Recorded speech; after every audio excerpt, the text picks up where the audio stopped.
Go. Good evening, everyone. I'm Dr. Brian Hulsey. I'm here to talk about neurometabolic treatment of ADD, ADHD, and Autism Spectrum Disorders. Again, I'm Brian Hulsey. I've been a doctor of chiropractic for 8 years, and I'm currently enrolled in the postgraduate chiropractic neurology program with the Carrick Institute. I've studied mastering the thyroid, functional blood chemistry, functional endocrinology, functional neurotransmitters under Dr. Datis Karazian through Apex Energetics.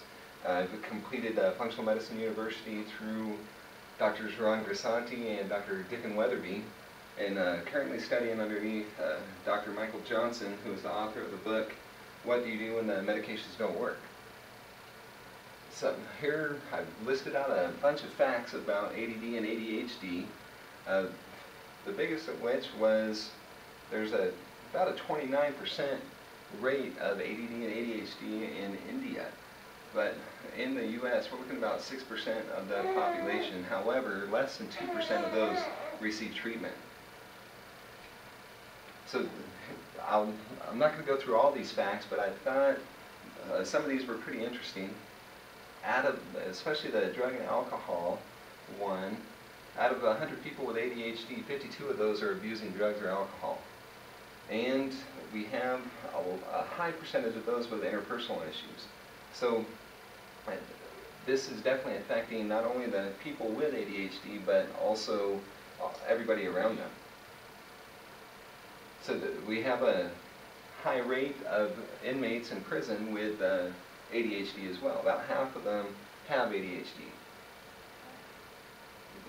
They also have a tendency to be thrill seekers, so there's a higher incidence of motor vehicle accidents, tickets, citations, driving without a license, etc.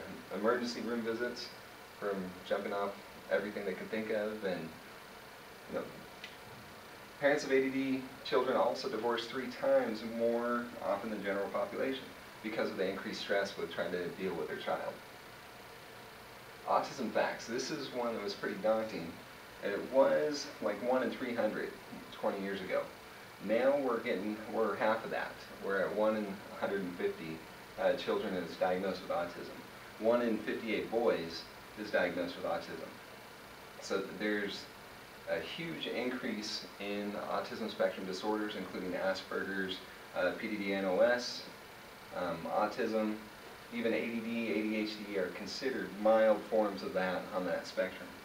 So a huge cost to take care of these kids, as well as a huge stress on the parents. So what we have here, with these syndromes, we have a disconnect between right and left side of the brain. So on our right hemisphere, consider this as a brake pedal. So this is going to be our withdrawal responses. This is going to hold back those ideas or thoughts. So if somebody is acting out or impulsive or destructive behavior, this can be some of the reason why the right hemisphere of the brain isn't working correctly and not stopping that impulse. The left hemisphere, this seems to be what's working too well, and consider this a gas pedal. But this is going to initiate movement, initiate thought. It likes high frequency stimulation, so a lot of your kids probably are dealing with video game issues. They love video games, they love computers, they love texting. This is the what part of the brain. I'm not saying that kids with ADD, ADHD, or autism spectrum disorders are not smart. A lot of them are very smart, maybe even higher than average IQ. Because they're very good with math, they like science, and these are your savants. Think of the left brain as the parts type of brain. This part of the brain likes routine, so that there's a big disconnect between right and left sides in these conditions. So again, we're looking at the brain out of balance. The kids on this spectrum, even adults, they love TV. They're almost addicted to it. The video games, computer texting, they like routines, again, often great memory, above average intelligence, but the right side is the brake mechanism. They may not have the best social skills. So constantly fidgeting while eating, acting out, They don't wait to be called on to answer the question, or they have a poor social etiquette with that. So why do we have language delays, though? So again, the brains aren't working correctly, and the right hemisphere is responsible for nonverbal communication. So they can't perceive how close they are to somebody, or facial expressions, or other forms of nonverbal communications. Without these, verbal communication is delayed as well. So we also could have sensory problems. One reason for that is that we have a frontal lobe of our brain that's initiating an inappropriate withdrawal response, or we're pulling back too quickly. So with this, we also get an emotional response there. So we start activating other areas of our brain. So some children along the autism spectrum have issues with textures, or touch, or taste, or particular incidences. So when you're here tonight looking for a different option there. So our current model of the treatment is we're looking at medication. So something to calm down the brain, or even amphetamines to try to speed up areas of the brain to kind of flatten these kids out, or getting the similar impact of the right brain and left brain to kind of chill out there. However, these traditional treatments aren't the best. We need to look at how the brain is out of balance. So, which begs the question, what side of the brain needs more help? Is it the right side or the left side? What specific areas of that side? So that's why we do a full neurologic exam to see where these issues are coming from. Is it a parietal lobe issue? Is it a temporal lobe issue? A frontal lobe right up in front? Or a cerebellum right at the base of your brain? And then what is metabolic capacity? What metabolic capacity is, how quick is the brain to fatigue? So let's say your child can pay attention for an hour at school, and then after that point, they've exceeded their metabolic capacity. Some of the reason why they may not be getting good food for breakfast, so if they crash out around 10 in the morning, this may be some of the reason why they're not getting breakfast to help provide fuel there. But with particular treatment, we want to try and not to exceed a metabolic capacity there. How much can their brains tolerate? So that's going to be some of the reason why. That's going to be some of the reason why we do the neurologic testing, to see how much can your child tolerate with treatment. So we need to look at this. What do all chronic health conditions have in common? So we're looking at ADD, ADHD, Autism Spectrum Disorders, thyroid conditions, insulin resistance, diabetes, metabolic syndrome, the list goes on. Anything that you can think of that's a chronic condition or that's been plaguing people usually has the same common threads. So we're looking at oxygen deficiency or a fuel issue. Is the brain not functioning as well as it should? And are we having metabolic issues? We have, again, blood sugar imbalances, hypoglycemia, insulin resistance, cortisol imbalance. Is there an issue with adrenal glands and stress? Do we have anemia, which is going to play into oxygen deficiency in the body? Are we having immune attacks on the body? Is there immune imbalance there? So all of these things we need to check into, because these can all contribute to the ADD and ADHD. There's not one particular cause of this. So again, all cases are a combination of neurologic treatment and metabolic treatment. So what makes our office different from every other doctor that you've seen? We treat patients both neurologically and metabolically. Again, I'm here to tell you tonight that no stone is left unturned to determine the exact cause of your condition. So back to the idea, all cases are a combination of neurologic treatment and metabolic treatment. We don't know if it's a third neurologic and mostly metabolic, or vice versa. Metabolic 33% or neurologic part of it 66%. Again, we need to do all the tests to see what particular factors are an issue, and then correct those. So what is metabolism? We eat food and it's converted to energy. I have a question for you. So 30% of energy that we take in goes to fueling what system? Anyone? Nervous. It's the nervous system, correct. The answer is the nervous system, which includes the brain, the spinal cord, and the nerves. So to sum that up, again, we have metabolism. We eat food. It's converted to energy. Now, the energy, 30% of the energy goes to supplying the brain and nervous system. So we can't have a neurologic issue without having a metabolic issue as well. What is functional medicine? So what we're doing is basing our lab findings and we base our nutritional protocols on particular lab findings. So we need to look for issues with the gut, the thyroid, adrenals, blood sugar regulation, liver function, anemias, again, to see how oxygen is carried throughout the body, as well as autoimmune systems. But I bet if you've had any lab testing done, a lot of people don't think tests need to be done on kids just because they're kids. There's not an issue with that. They're going through sensory integration. They're, again, firing up the sensory parts of the brain, but a lot of these conditions are a frontal lobe issue. And if they have had any lab tests done, a lot of the lab ranges are broad and inaccurate. They use a bell curve, and outside of that bell curve is where we have sickness there. So what we need to look at is we have symptoms before we get outside of the bell curve there. So what we utilize is functional lab values, which are more sensitive to reveal these underlying problems. So this is an idea of what functional lab ranges are.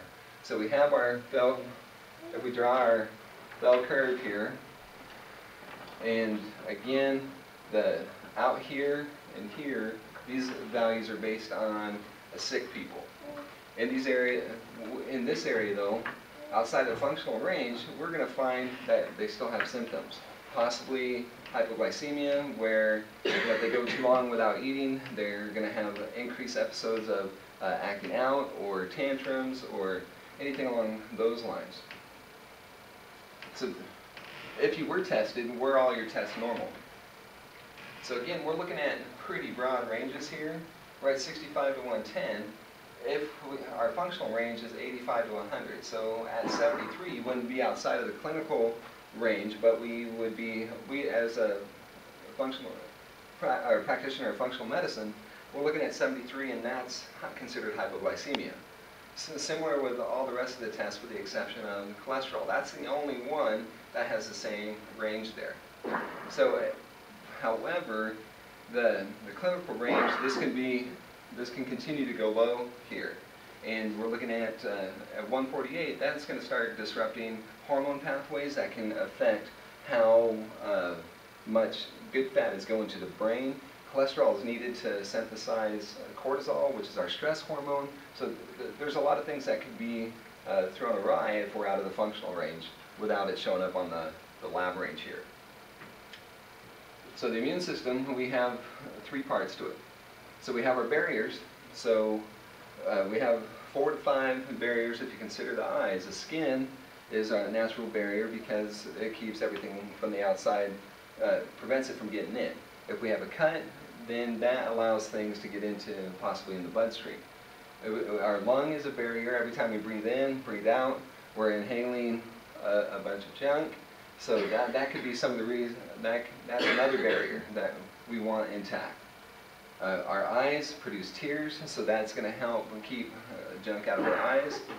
The mucus is produced by the body to help trap junk, and then we get rid of it.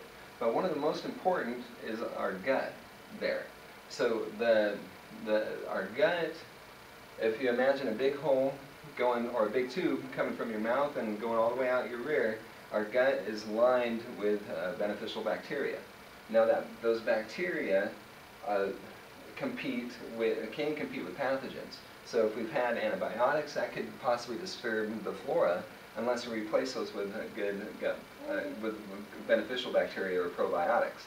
Another reason why the gut is so important, we have 70 to 80% of the immune system that line the digestive tract.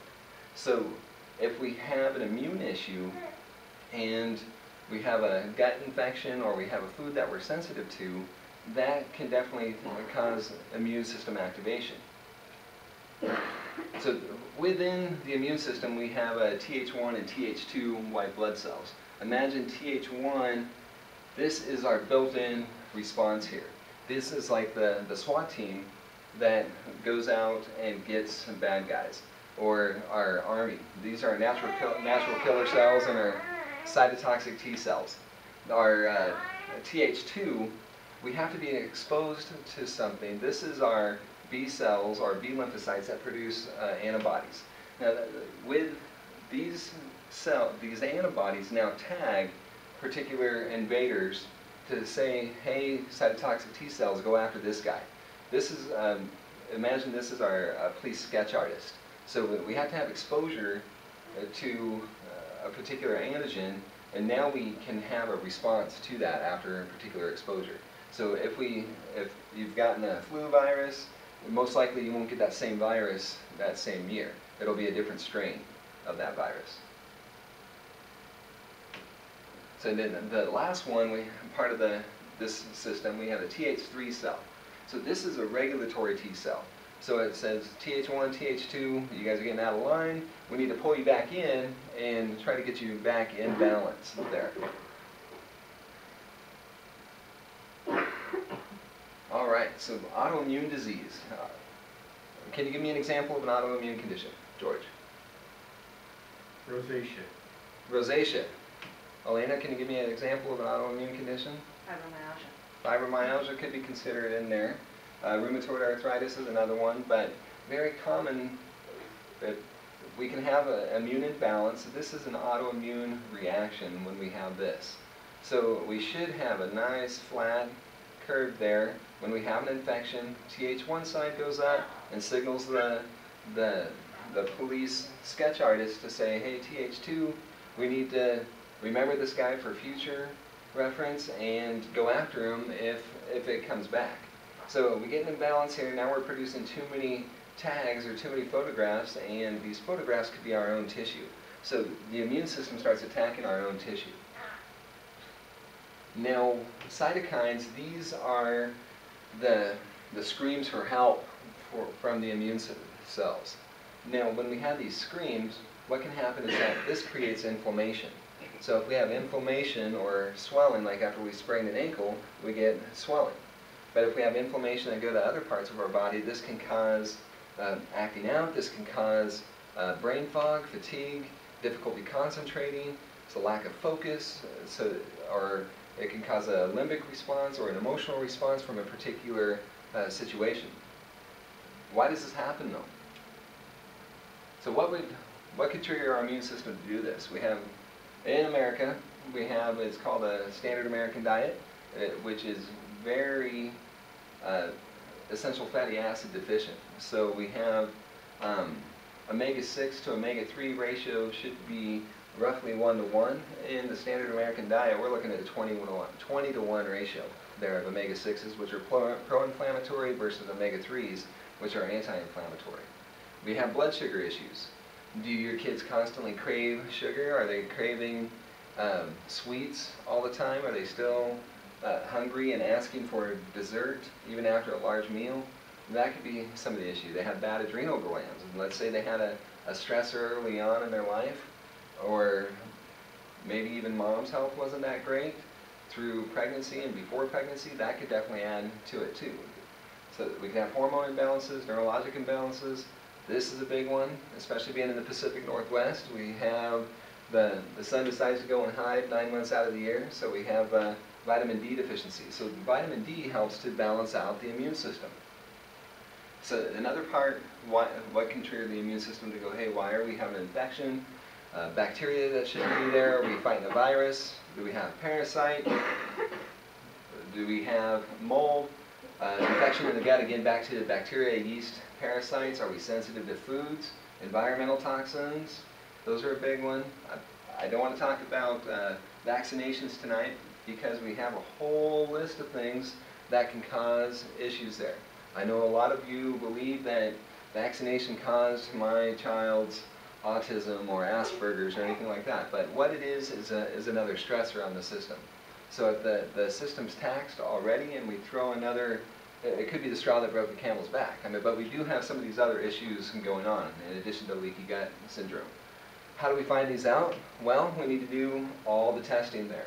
So we need to check the gut, we need to check the adrenals, we need to check blood sugar regulation, we need to check thyroid, we need to check for fatty acids, we need to check vitamin D status.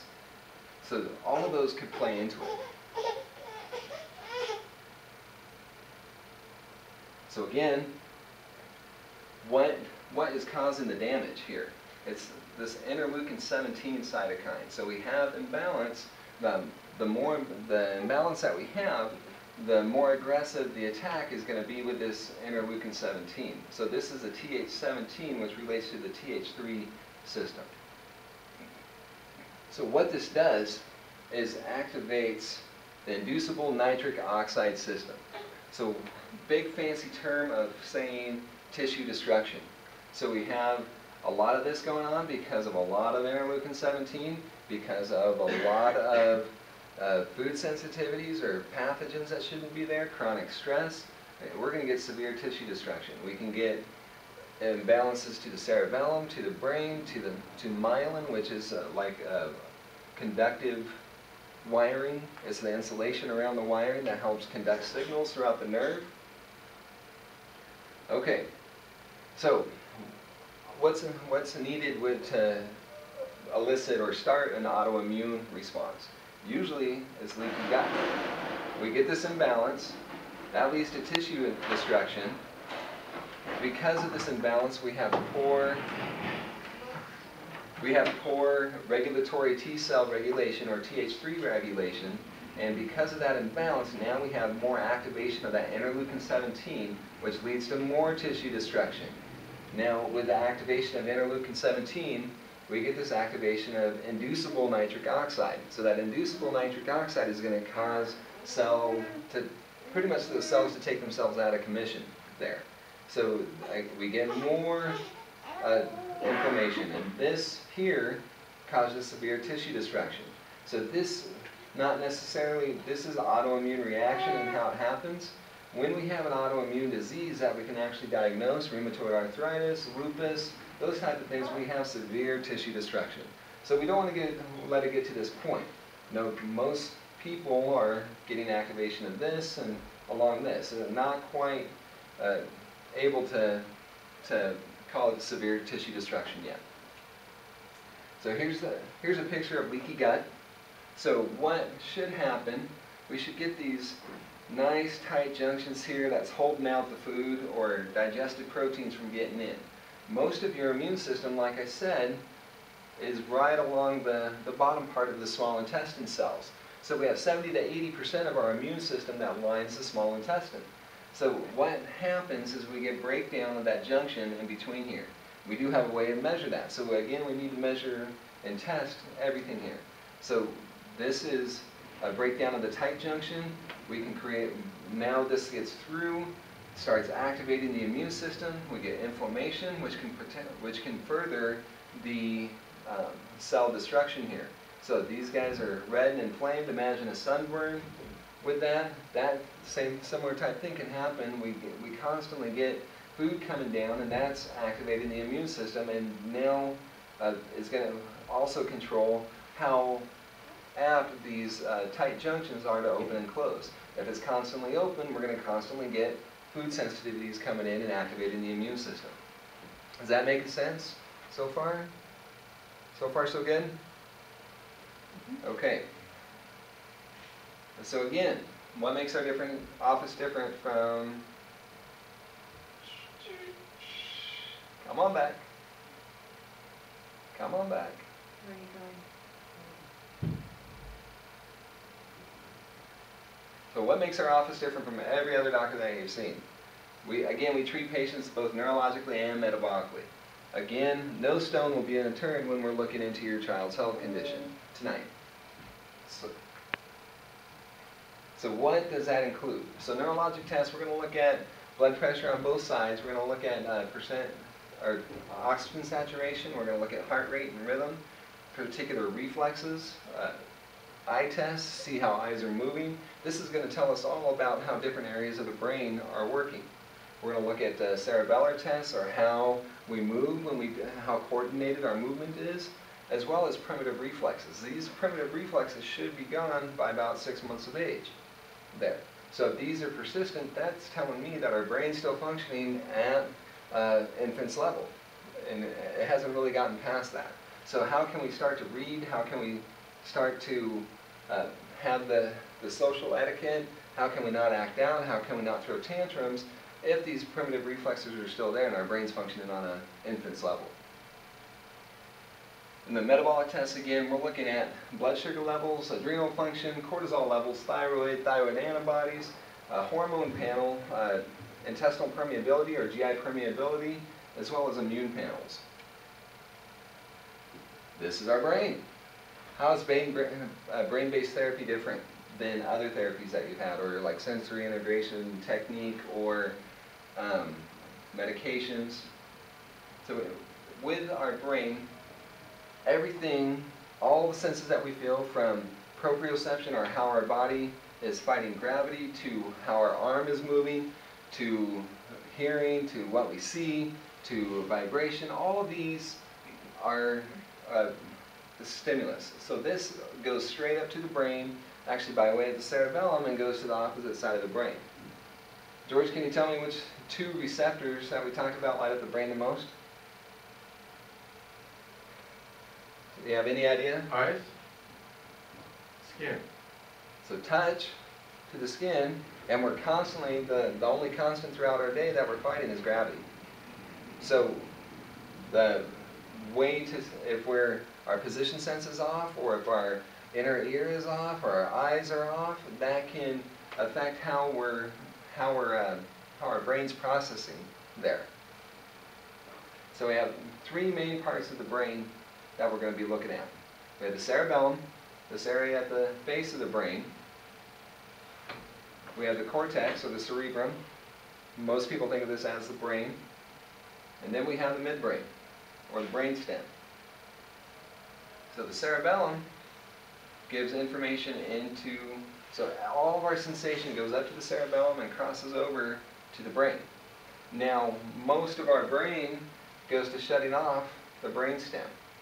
The brainstem is the most primitive area of our brain, and it controls like breathing, and your heart rate, and blood pressure, and if your hands are cold or hot. So it can control all of that. So if that's not working correctly, we can have cold hands all the time, we can have shallow breathing, we can have heart rate issues, so we can have digestive issues with that. So a lot of these kids are going to complain of digestive issues. If we notice, or if your child is constipated at an early age, we know that their brain's not functioning correctly, because this should function. When this functions correctly, it gives signal to clear everything out. So again, we have sensory input coming from one side of the body, vibration, proprioception, all those sensations. It goes from up to the cerebellum. The cerebellum acts like a relay station. The cerebellum is now going to take that information to the opposite side of the brain, where the brain picks up and identifies where that sensation is coming from, as well as what that sensation is. Now the brainstem should keep our fight or flight response under control if it has good input from the brain. Without this breaking, the sympathetic nervous system has a tendency to go haywire. We can have increased pain, we can have increased fidgetiness, we can have increased tantrums.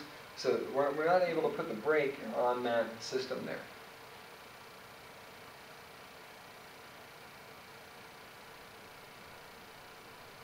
So what happens when our cerebellum's not working right?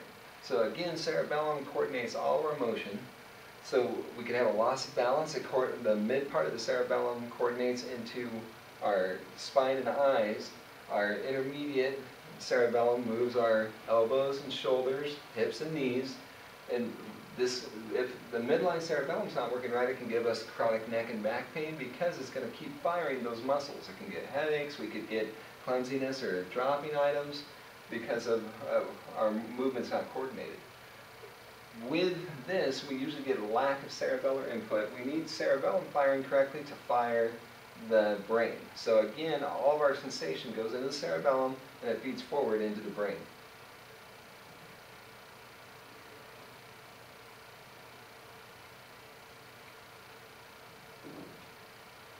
So with our frontal, parietal, and temporal lobe, if these aren't working correctly or if these fatigue easy, this is going to result in the loss of feedback or especially on the right side with with similar conditions like ADD, ADHD, Autism Spectrum Disorders, it's usually a right-sided issue. This part of the brain isn't calming down the sympathetic nervous system. So again, we have escape, we have tantrums, we have loss of social etiquette, not able to read nonverbal cues. All of those can happen. So if we have other areas of the brain malfunctioning, so I call this a decreased frequency of firing or decreased brain firing. It's not that you have a tumor or a stroke has happened there. That can happen, but not as common as brain dysfunction. We can have depression and anxiety. When we try to read, we have difficulty scanning pages, difficulty with simple math like adding and subtracting. Expressing what we want to say. Are things on the tip of your tongue quite a bit, or are you searching for words? Do we have loss of short-term memory, sensation, possibly changes in handwriting?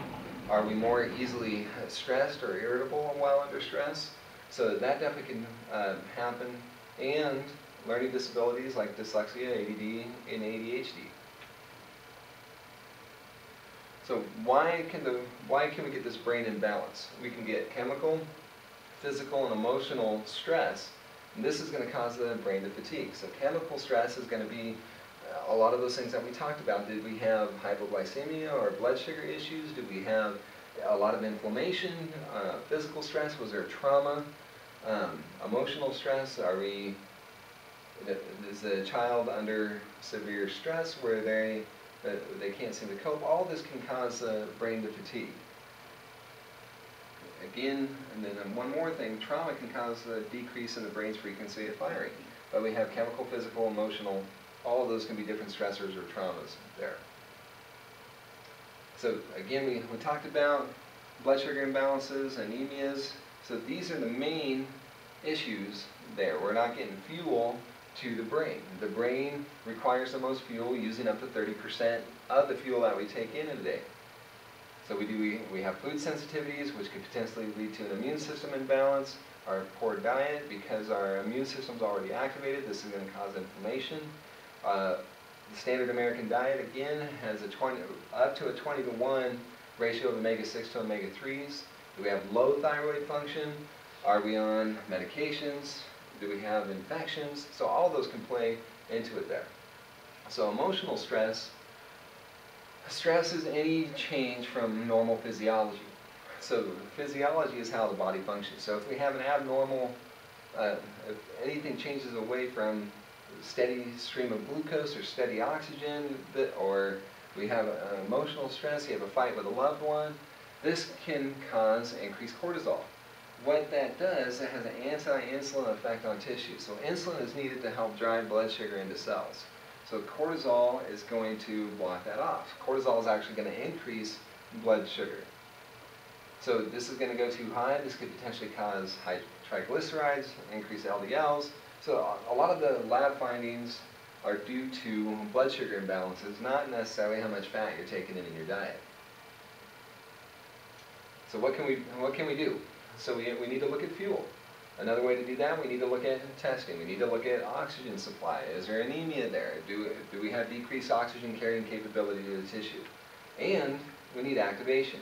So the fuel and activation is the neurometabolic approach. We need to make sure we have proper fuel coming in, and we need to make sure that areas of the brain that should be activating are activating in proper sequence there. So imagine the brain is like a muscle. We can train our muscles and get stronger. We can train our brains and fire those parts of the brain to become more efficient. So that every time we fire that pathway, the brain becomes more efficient, so it's easier to do that there. So we have neurologic breakdowns and with metabolic complications here. So we need to, what are we missing here? Let's put the pie together here. We've got blood sugar issues, cerebellum issues, oxygen issues. Now, after we do the testing, we realize what we may be doing wrong with our diet, where the brain's not firing correctly. So we get to correct the brain misfiring and metabolic dysfunction. That brings our circle closer together and brings us back to the whole person there. So what's next? Tonight, I'm going to offer you 2 visits. So visit 1, we do a complete history and neurologic examination. If you have any labs, I want to look at them beforehand, as well as we have a childhood neurotransmitter assessment form, which will give us an idea of how you feel your child's functioning. So this is going to give us an idea of how the brain is functioning. So, with children, I would like both parents to be there. If there's an issue with that, we can definitely work that out, but I would like both parents need to be on board if we decide to treat your child here. So visit 2, after I review your case and examine our lab findings, we're going to go through an overview of what testing needs to be done. We're going to review what we found with the neurologic testing and visit 1, as well as give an overview of our treatment plan. So the spouse or parents need to be here. Whoever's taking care of the child mostly, if it's a grandparent, they need to be at this second visit. So they have an idea of what's going on with treatment, and they need to be on board as well, because this is going to need dietary changes, it's going to need lifestyle changes. We're going to have to do all this, and everybody needs to be on board in order for your child to get better. So what I'm offering is I only accept 5 new ADD, ADHD, Autism Spectrum Disorder patients per month. These first 2 visits usually cost $450, but because you're here tonight, I want to offer this to you for $150. If you can pay for this tonight and sign up, the cost is going to be $75 there. However, we need to be on board. Again, we need to make serious lifestyle changes. So what we didn't get this to this place by eating what we're eating, or doing what you're doing at home. We need to make a change. Insurance isn't going to pay for this, maybe a small portion, but we have made care affordable so that most patients here, 96%, can get the care that they need here, usually for about $150 to $300 per month. Is that worth it to you to get your child's life back and get it back on track, to get everything better, decrease inflammation, find out what's really going on, and activate those areas of the brain, give proper fuel? We also need to take accountability for your health. If you have issues going on, it might be good for you to be tested as well as bringing in your child there. How has this affected, how has ADD affected your life? Has it put strain on you and your spouse's relationship? How do you feel about taking your child out to activities? We definitely need to consider this. If we're not at least a 7, then I don't think you're going to be committed enough to doing the changes that you need to get your children better. Now, what's going to happen to your child if something happens to you? We need to consider that as well. What is it worth to you if we can improve your child's condition? Let's think of this, because I think it's very important to consider all of these factors. The only way we're going to figure this out is if we look under all these stones here. So again, if we're not at least a 7, I don't like waste. I don't want to waste your time and money. I don't want to waste our time and energy to figure out what's going on if you're not going to be totally committed to care there. So we're only accepting those who are truly committed to getting their kids better. And thank you. So that is going to finish up our presentation tonight on ADD and the neurometabolic treatment of ADD, Autism Spectrum Disorders, and ADHD. If you have any questions, I'll leave it open for questions for the next 5 to 10 minutes. If there's no questions, then we'll go ahead and head out. Elena will get you scheduled. There.